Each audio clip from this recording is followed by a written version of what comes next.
Before she became the people's princess, Diana worked as a nanny, making $5 an hour. She would run a load of laundry, she would pick up toys, she would wash dishes. Back in 1980, Mary Robertson was an American businesswoman living in London, and she needed a nanny for her baby son, Patrick. She called a local agency. I called to ask for a part-time nanny, and the only part-time nanny they had on the books was a young woman named Diana Spencer. It was 18-year-old Diana who showed up for an interview. I just fell in love with her.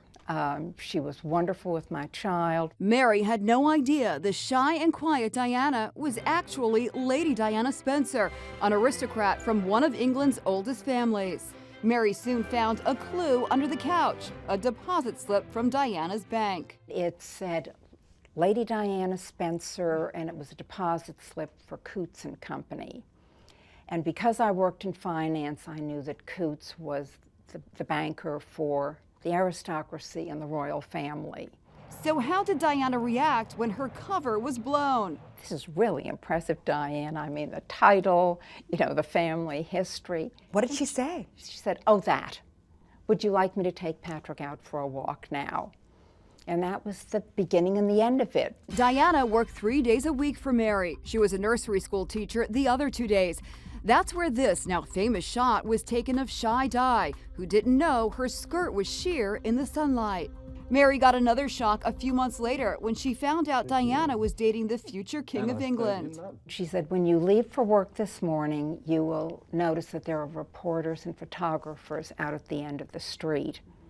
And I said, "Who are they there for?" She said, "No, they're there for me." Diana soon gave her notice. The next time Mary saw her former nanny, she was walking down the aisle in the royal wedding watched by the whole world. Mary thought her relationship with Diana was over.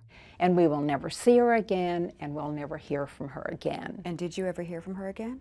Yes, that's my whole story, is we continued a correspondence for the next 16 years. And here they are, dozens of cards and letters Diana sent over the years. She kept asking us to come and visit, and I just didn't read the requests for visits as little cries for help. Mary was among the mourners at Diana's funeral at London's Westminster Abbey in 1997.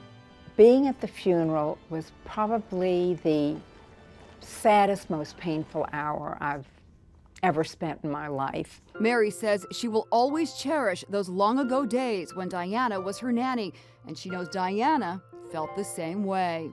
So she referred to the time that she worked with you as the happiest year of her life, yes.